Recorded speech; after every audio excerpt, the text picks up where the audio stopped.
So we're going to talk about different business structures, but we're going to start with a limited company. So what is the most common and obvious benefit of having a limited company, apart from tax? Limited liability. And Joanna, what does limited liability mean? Because we're not personally responsible For I don't know, anything for the debt of the company or liability if it was sued. I don't know. okay. That's my understanding. So if we get sued, we're not personally liable for any debts of the company. When do you think you might become personally liable for the debts of a company? If we had a personal guarantee. Personal guarantee? Or, what's it called? There's PG. okay. Personal guarantee? Yeah, personal guarantee. Or there's another word, I think, something, but sometimes it's between, it kind of fluctuates between companies. I remember there was another. Debenture? Debenture, yeah, Or debenture. That's what I was thinking. Sunil, did you have something else to add? No, I agree. It's, A PG? yeah, and it's.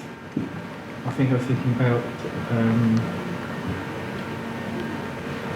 the liabilities. Yep. Yeah, it's a term now. Yeah. So Pure personal guarantee, negligence. That was it. yeah, or if you are personally negligent, which is hard to prove. Yeah, because you get these sharks who run up, debts and stuff, Yeah. and then they close the company and they just do the same thing again and again. I just don't understand why they can't be stopped. Yeah. They can nowadays, How? because you've got something called the Targeted Anti-Avoidance Rules, which is for abuse of setting up companies again and again and again. But by time By the time- the third or fourth. exactly Kind of, people will stung. Okay, so the first one is a personal guarantee. The second one is if you give a charge on your personal home or and other property. Yeah, because sometimes a bank may want you to give additional security, which defeats the objective. How common do you think it is to get a loan from a bank without giving a personal guarantee? Zero. It's not happen.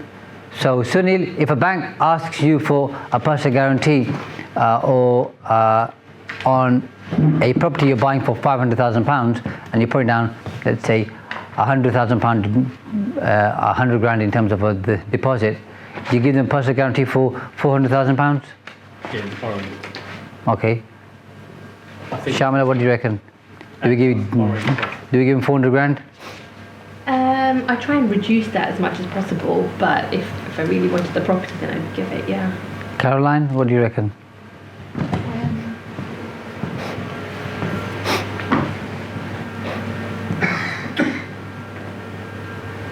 I'm a bit stuck. Sorry. So you're buying a property for 500 grand. Yeah. Let's say it's a commercial property to do a commercial conversion, and you put down a 25% deposit for the balance of 375,000. Would you, and they want a personal guarantee, do you give them a personal guarantee for the whole lot? No, just the part that you are Borrowing? usually. Okay. The loan. You don't even want to do that.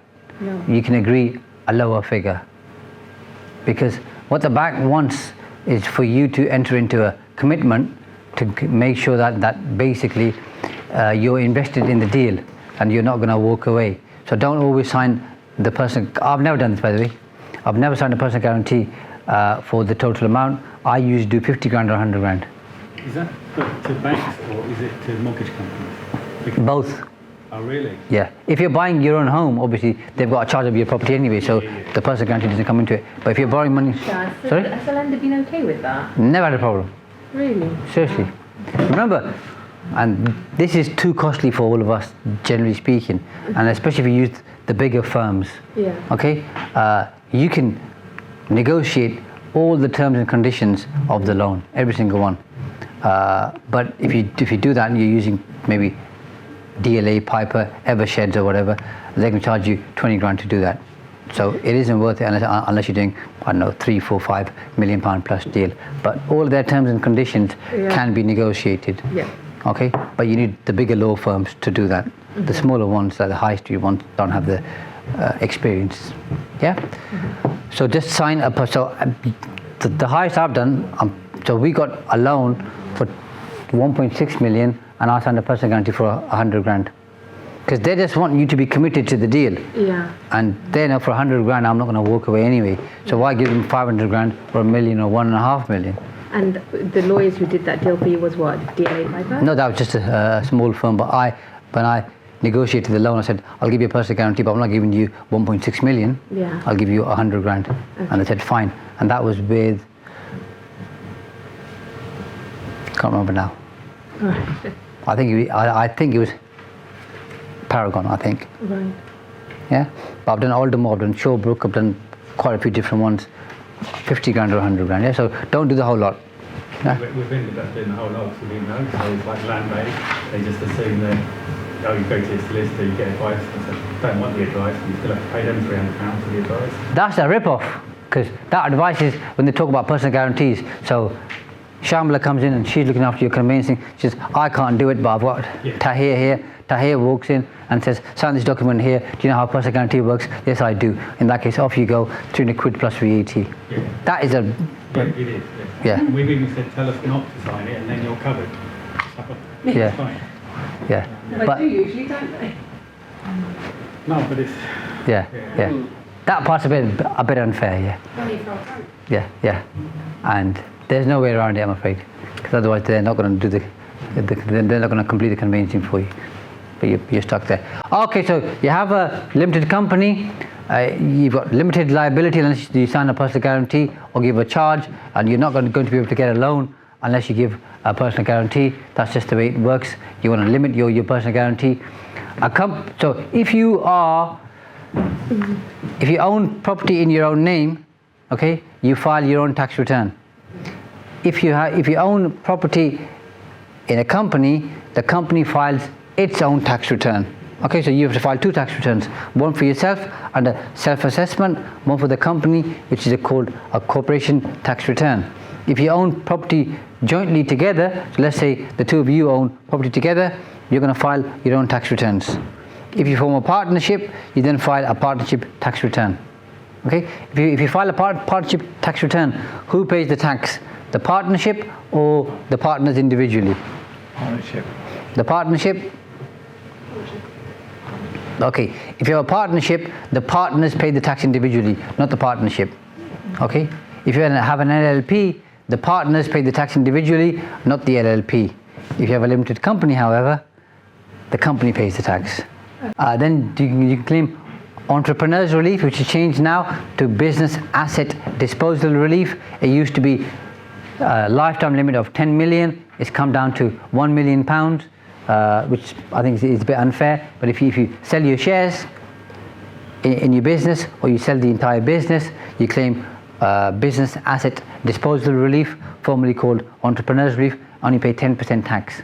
So in your lifetime, you want to make sure that at some point you get to claim this, because 10% tax is the lowest rate of tax you'll ever pay in this country as things stand. Okay? Can you only do that on one business?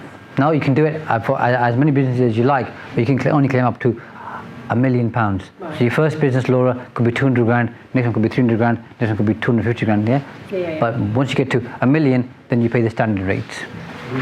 So, is there something called Phoenix? We were told we were trying to claim this, we still are. Entrepreneurs relief. Yeah. The project is coming to an end. We want to claim the 10% rather than anything else. Yes. And our accountant has said, oh yeah, but that's Phoenix thing because you're just going to go into another development. Yes, and that's where the TAR comes in, the targeted anti-avoidance rules. So if you do a conversion and then sell those units, you can do your voluntary liquidation and claim entrepreneurs relief and pay 10% tax, but you then can't go into the same trade or sector for the next 2 years. So, That's good. yeah. But It's good that the information is correct. It's good that you Yeah. learn something. yeah, but you might not go into the same thing for the next 2 years, so you might want to claim it. But It's property. We're already in other development, so that's... yeah, so it's fine. You just keep rolling it up. Okay, second project, third project, fourth project. You'll get to a time soon where you'll want to retire or think, I want to take a break, and that's when you claim entrepreneurs relief. So keep the funds in there, reinvest them in the next project, and on and on and on until you need the cash personally. Because if you think about it, and you might need money for different purposes, but if you want to take out £50,000 in any one particular year, okay, that's going to cost you more than 10%. So you just leave the funds in there and let 50 grand become 100 grand, become 250 grand, become 500 grand, and then take it out and you only pay 10% tax.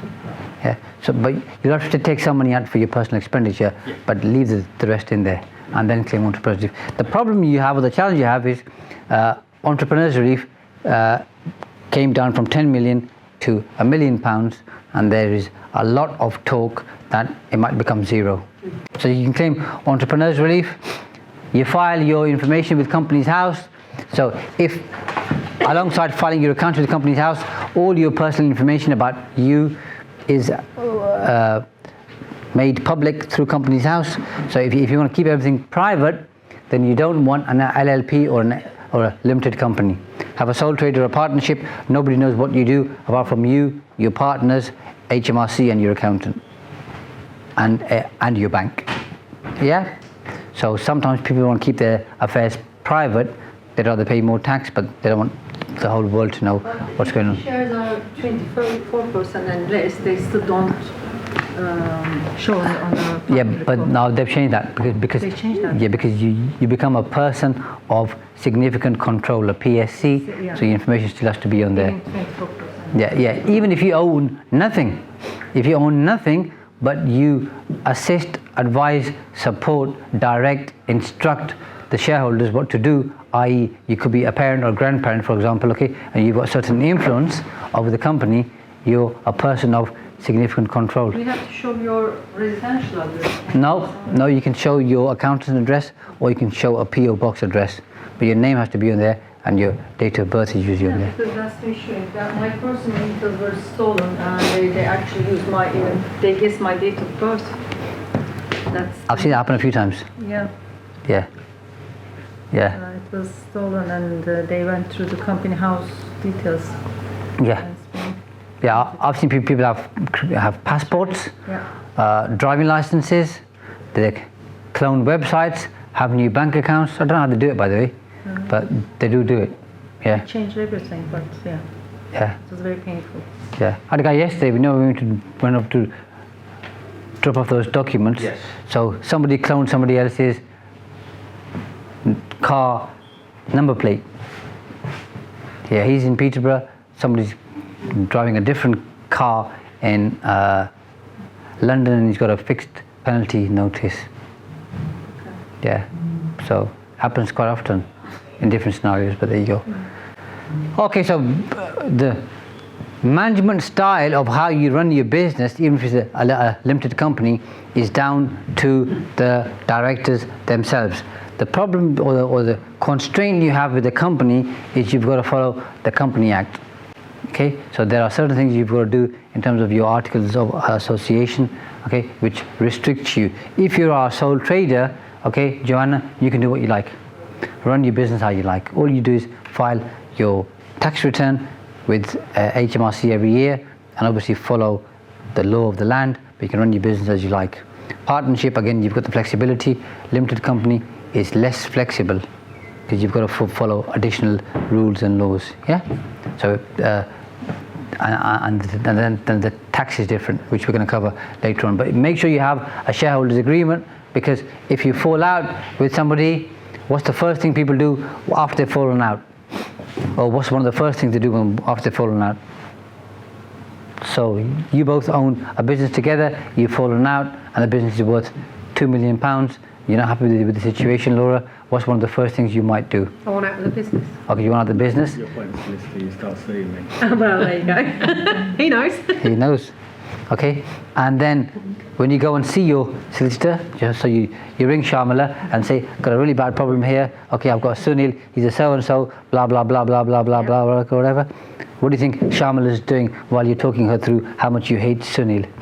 Probably ask me where the shareholders agreement is. Yeah. No, she's going to wind you up. Oh, she's going to wind me up? No, she's lovely. No, she is lovely, but most solicitors. She's winding you up. She's jumping with joy. Okay, thinking, yeah, you've really been hard done by it, Laura.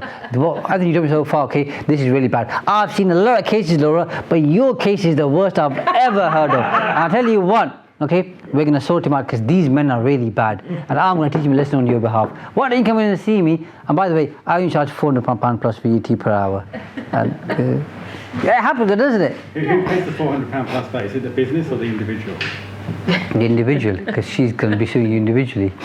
Okay, but if you have a shareholders agreement, you can avoid some of those things. Yeah. Okay, because in there you have an exit clause of what happens, arbitration, that type of stuff. Okay, so it's money well spent. Shareholders agreement will cost you anywhere from say £500 to £1,500, usually about £1,000 from a standard high street firm. It's worth doing. Not in London. No, yeah, I was about to say, Can I ask you, so Come out of London and use firms outside, but you're right. London will probably cost you £3,000. yeah, look more. Yeah. I mean, sometimes you don't actually always need it because your articles can cover this as well, but it depends. They can, you're right, they can. However, when most people form a company, they just want to pay minimum to form a company. To have your articles amended, which you can do when you form a company, will cost you a bit more money. So it's money well spent to do that. Most people don't. So by the time they come to see me or you, Sharmila, they've already formed a company. Now to change the articles of association, we're going to charge £1,500. To do a shareholders agreement, we're going to charge £1,000. So it's cheaper to do the shareholders agreement. Yeah. Ideally, do both. Sorry, Julie. So in one of my essays, it's in a block and we're looking to purchase the freehold. Yep. So they've said that we should set up a limited company. And the question is, should we set it up with shares or by guarantee? Yep. And the other question is, so in the block there are 8 flats, but only 6 people currently wish to buy the freeholds, Yep. which is fine. But what happens in the future if they sell?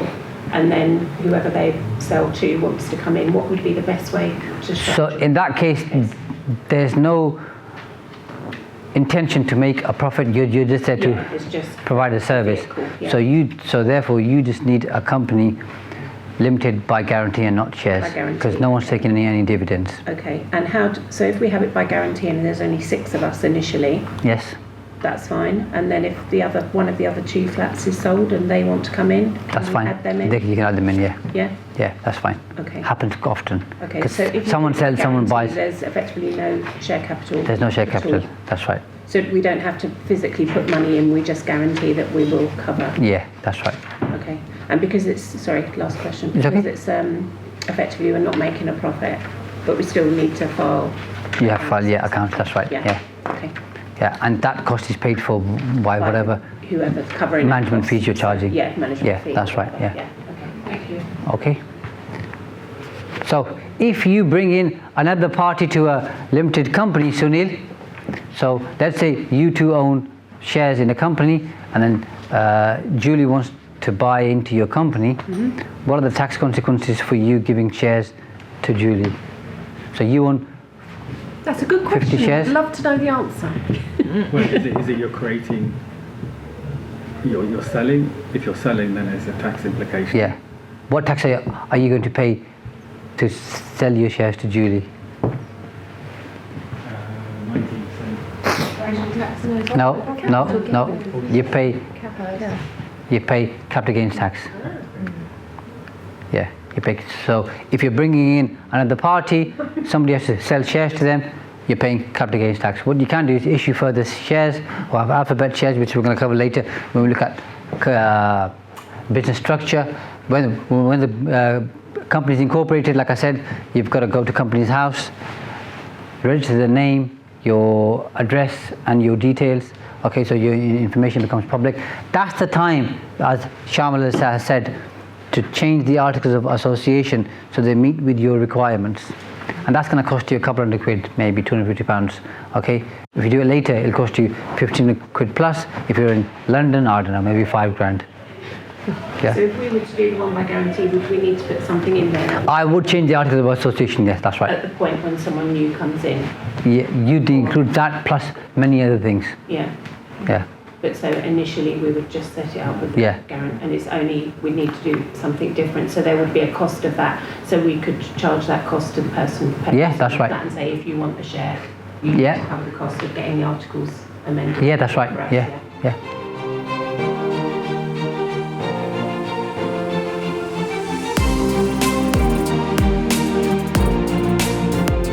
Thanks for watching, and I hope you enjoyed this video. If you have, by the way, make sure you click like, subscribe and post a comment because that tells me that you're engaging and you're finding the content useful. And if you like this video, make sure you check out this video here because it's the next stage in terms of your learning and development.